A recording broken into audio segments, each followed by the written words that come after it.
Oh, Nice. Yeti coolers, nice, and on everything else that Yeti makes now. Gotta love those. Yeah, that was nice. We're your hosts. I'm Travis Kelce, my big brother Jason Kelce, out of Cincinnati, University of Cincinnati, Cleveland Heights, Ohio, as most of you know. Cincinnati, football, hasn't been our year. These past 3 games really took a turn for the worse, boys. But yeah, we're bowl eligible, so go have some fun with the gang in whatever bowl you end up in. What was your favorite non-big bowl game you went to? My favorite bowl, low key, Which one? still to this day, you didn't get to go. No. International Bowl. It was in Toronto, Canada. Well, yes, because you went to fucking Toronto. We went to Toronto. I was still not 21, and the legal age for everything there was 18. And we just It's convenient. had a fucking blast. It's real nice. It was great. What gifts you get at the old International Bowl? I had a duffel bag that was leather that I had for forever. Ooh, I still might have it. It was a great leather duffel bag. bag. Had a nice little maple leaf on the front of it. Ooh, I do remember seeing that one. That one Yeah. was bag. Had a nice little maple leaf on the front of it. Ooh, I do remember seeing that one. That one Yeah. I was wondering. It was where a the good fuck that duffel. came It was a from. good duffel. Let's get back into what we're here for, and that's the podcast. I'm Travis Kelce. This is my big brother Jason Kelce out of Cleveland Heights, Ohio, like we already said, and this is my brother being a militia member. That's right. Jason got up to New England this past Monday. Yeah, they taught me how to fire a musket. I don't think I actually got anything to come out of the muzzle. Like the pan definitely caught, which is where you put the gunpowder in, Yeah. and that clicked. But I didn't see anything come out the end. And the whole time, Michelle was talking about how much recoil these guns had. And I like fired it, and I felt zero recoil. I'm like, this thing didn't. I don't think it fired. And everybody's like, no, it fired. It fired. I'm pretty sure it didn't fire. This is hilarious. I was so excited. I mean, I still was. You're a little fucking stiff. Jesus. Well, I was trying to be militaristic in my stance. Is that a real word? Yeah, yours didn't fire. Yeah, but if you look where the pan is by my face, like that's where the gunpowder is. That it catches the flint. So that ignited, but whatever was in the barrel didn't ignite. So I don't know what went wrong. I think this is probably pretty common with these older weapons. I think they misfired quite a bit. Would hate to have that happen when you're in the line of fire. No doubt, no doubt. Fucking one of those daggone red coats across from you, and then you're trying to fucking put one right between his eyes. I don't know what I'm talking about. Trav, we need to go road bowling. Road bowling. So road bowling is a sport in Ireland. It's old as shit, where they take what used to be a cannonball. Now it's a 28-ounce piece of iron ball, and you roll it down the road. And the goal is to go past a line in the road in as few attempts and throws as possible. So kind of like golf. I'm following. And there's a lot of Irish guys that yell things that you don't really fully understand, but it's electric as fuck. And part of the game is betting. Like you don't play the game unless there's a stake put up. So everybody bets on the 2 teams that are bowling. Then you go out there and you just throw a fucking piece of metal down the road, and then it'll get lost in the leaves, and they bring out the magnets and they try and find it with the magnets. Hilarious. Dude, it was fucking a blast. It was so fun. Were you a overhand thrower, underhand thrower, side armor? Everybody throws underhand. It's probably too hard to throw overhand and do it accurately. You just don't get the same spin. You want the spin to. I think it's more that it's top spin. You don't want back spin. I think if you saw the heaviness of this thing, you would understand why. There we go. That was a really shitty throw. It went I was going to say that looked like it wasn't good. It wasn't good. Right. This dude right here, Sean, he was my partner. Fucking awesome dude. Some of these guys like styles for throwing. Dude, watch this guy, Darren. Watch this. Dude, they get into it, man. Fucking full extension. The crow hop into the skip. Bro, I got to get my form way better. It was not impressive. That in the are least. You even a fucking athlete, Jason? Dude, it was wet. It was slick. These guys are impressive. You got to play off the ground. That was a better roll. You got your right hip through. That's a big part of it. I won one of them and lost another one. You won? You won of them? See, I think they kind of rigged the second one. The guy, they put a guy up against me. I was like, okay, this guy's. They put a child. He might have went to the bar before we came out. You know what I mean? He's seeing a fork in the road. He's like, I don't know which way to throw this thing. We went to. Dude, my guy Connie was down there. Every time you would throw it, and it was a good. I didn't know. The only way I knew whether it was good or bad was just with how much noise Connie was making. Every time it was a good throw, I'd be like, there you go, Lonnie. Like, it was fucking hilarious. It was electric, bro. I think that was half the reason the sport was fun. I don't even know if I want to go without Connie at this point. Yeah, no, it sounds like you need the environment. And then we went to this amazing pub, the Irish, it was the Red Rose Irish pub where, I mean, dude, I was getting so many flashbacks to Irish pubs going into growing up. You could tell this is just like a community staple. Great vibe. People are singing in the middle of the bar. And then I got to teach this kid some D-line moves. Check this out.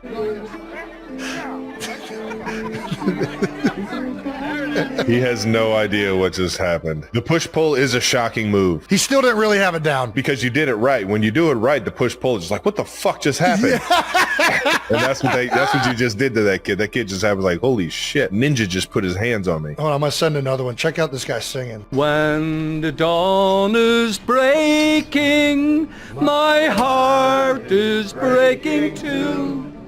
On this dark morn as I walk out, my thoughts will be of you. So gracious, hold me in your arms and let this moment linger. They'll take me out at dawn and I will die. With all my love I'll place this wedding ring upon your finger. Now that's a bar. God damn, that was fun. It was a blast. Well done, Boston. I was going back and forth on whether I was going to sing a song. The only Irish song that I really know is one that I sing to the girls. It's from Ballad of Buster Scruggs. Tell me it. You want to hear it?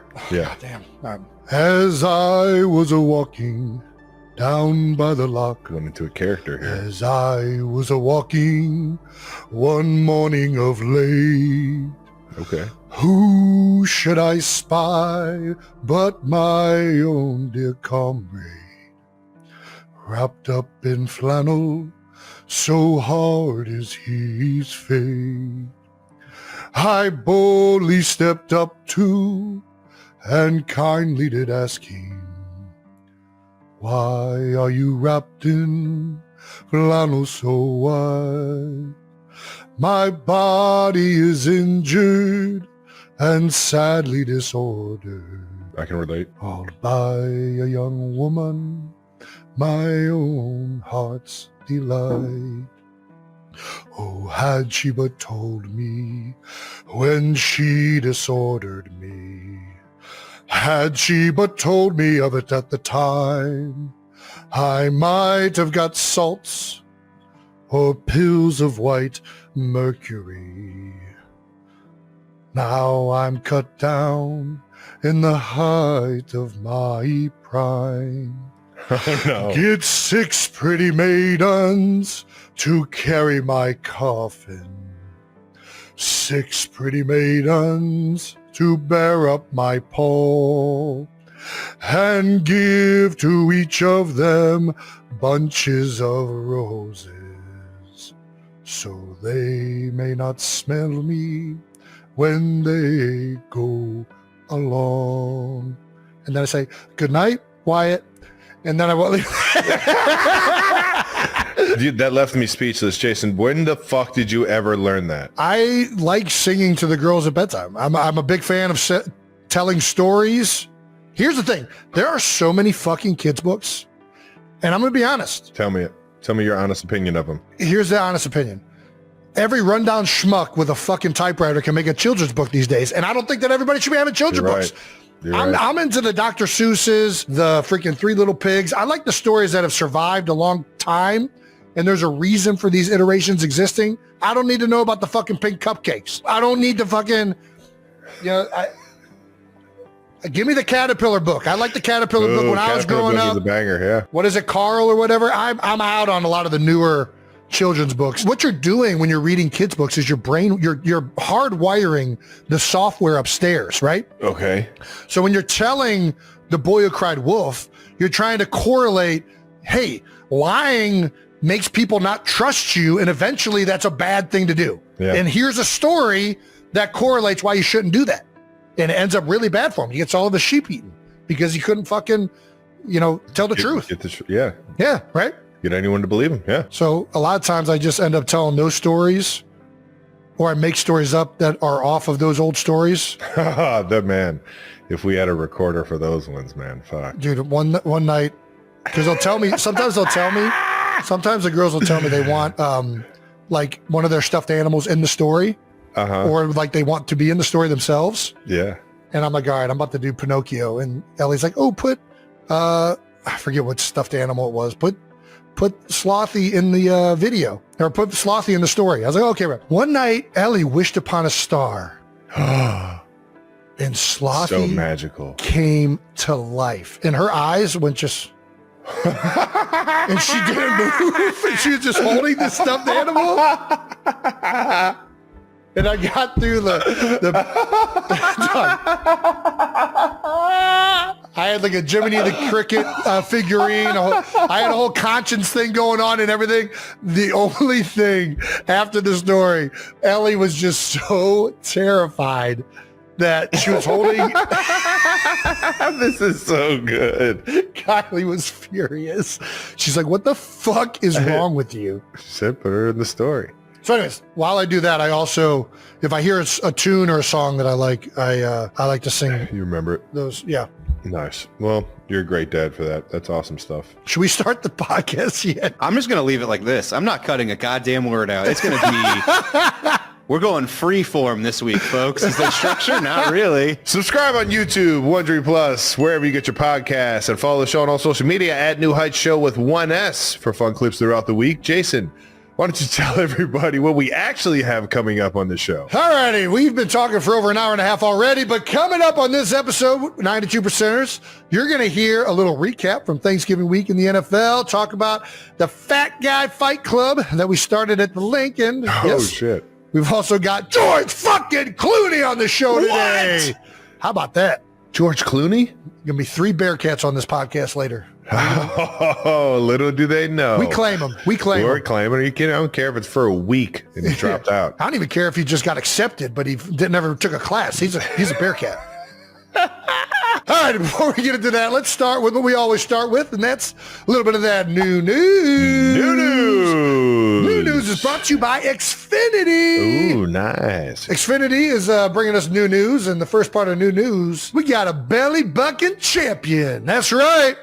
We had our first belly bucking tournament at the Link this past Black Friday game in the New Heights tailgate, and No Shirt Dom came out victorious. He almost lost. We were kind of making up the rules as a win. It was a tight ring. Initially, it was like if you just stepped outside the ring, There's got to you're be out. belly bucking rules somewhere online. So the ring was tight.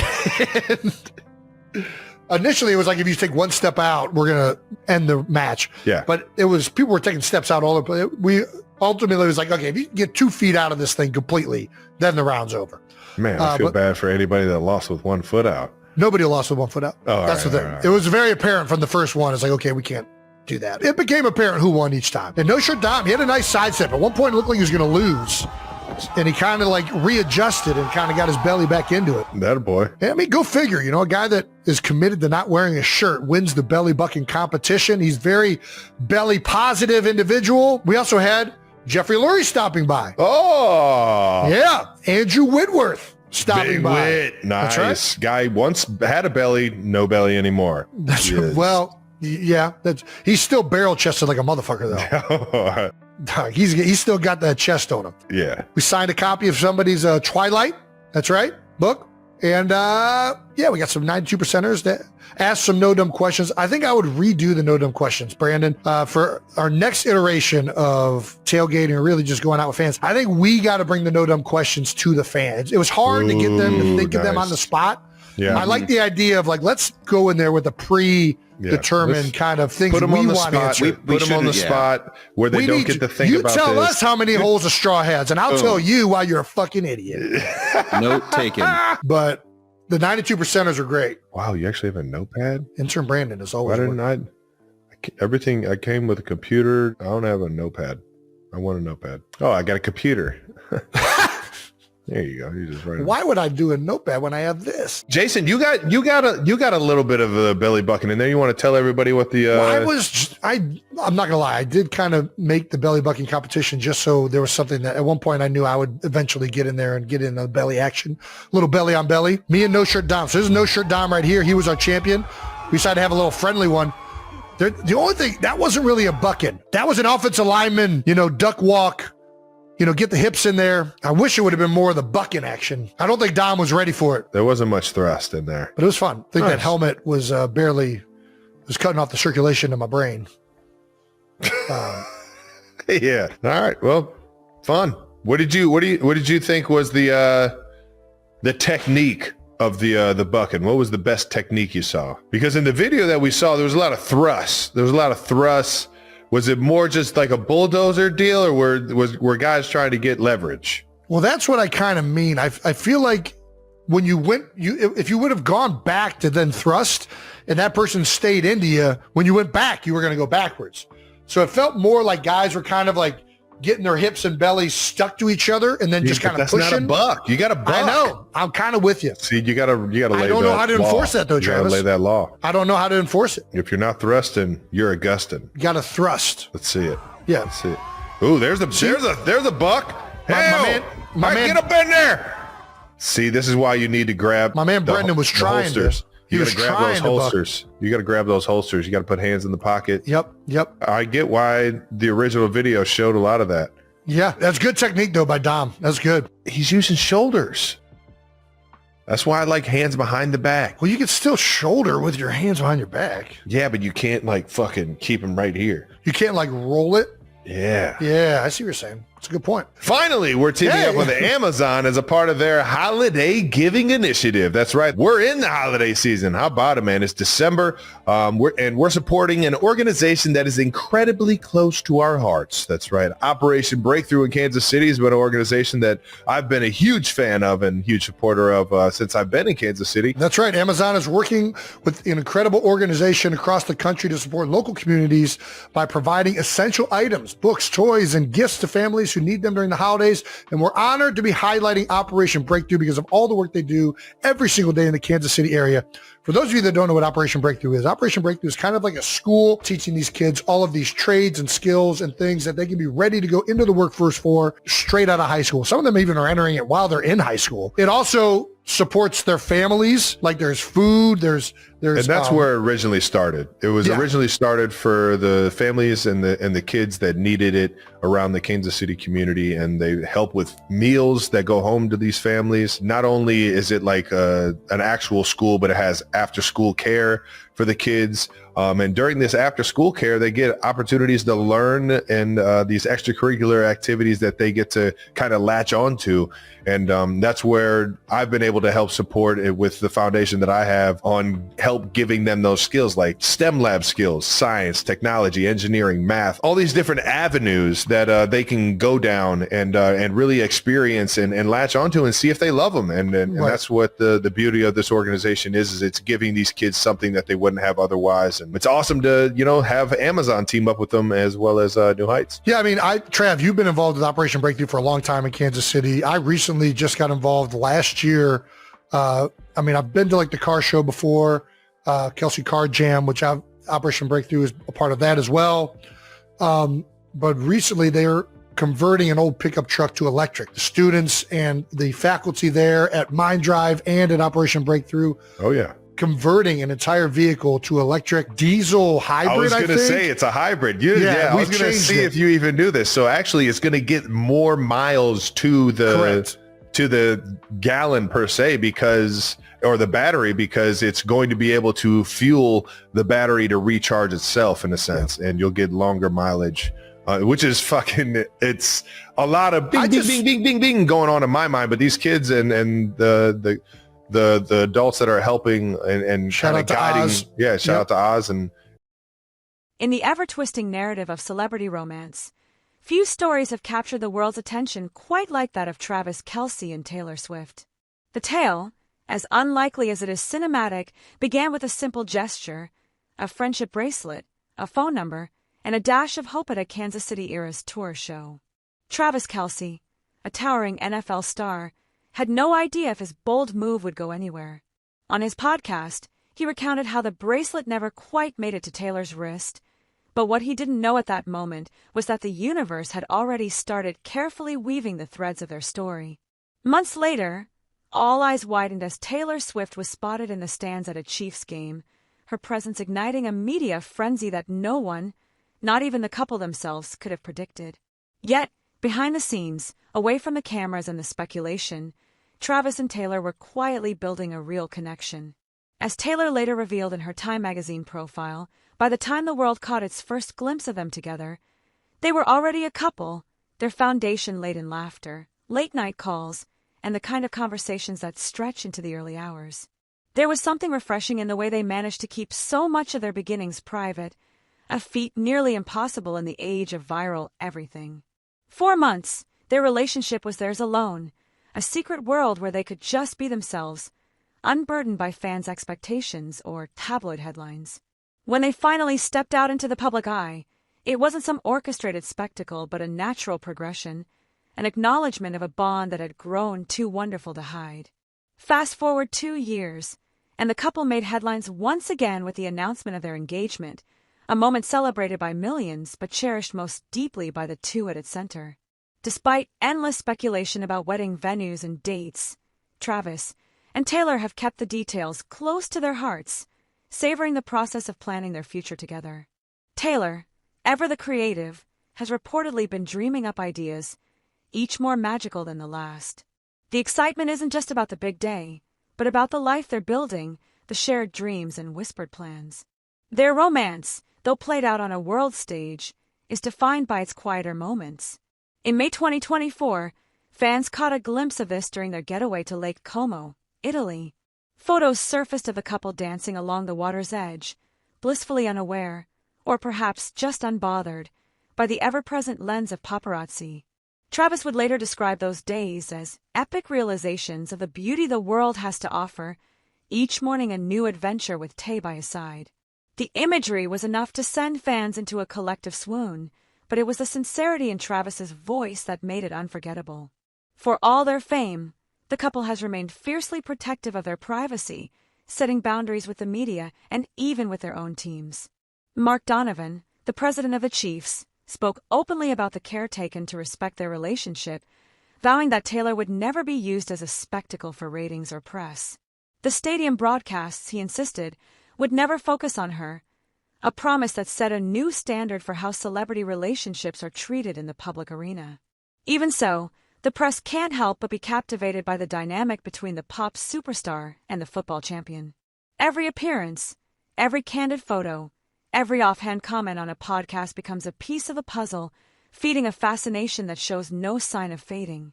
Travis's banter with his brother Jason on their show, where he playfully teases and shares snippets of his life with Taylor, only adds to the allure. Listeners hang on every word, eager for a glimpse into the private world of America's favorite couple. What truly sets their relationship apart, though, is the sense of authenticity that underpins it all. They are, at their core, two people who found each other amidst the noise, who value the sanctity of their connection above all else. Whether it's dancing in Italy, laughing with family, or simply enjoying a quiet night at home, Travis and Taylor have shown that love, even under the harshest spotlights, can remain genuine and deeply personal. In a world obsessed with spectacle, their story is a reminder that the most captivating romances are not the ones broadcast for all to see, but the ones nurtured in stolen glances and shared moments away from the roar of the crowd. As their wedding approaches and the world waits for the next chapter, one thing is certain. The magic of Travis Kelce and Taylor Swift isn't just in the headlines, but in the way they continue to choose each other every single day, no matter who's watching.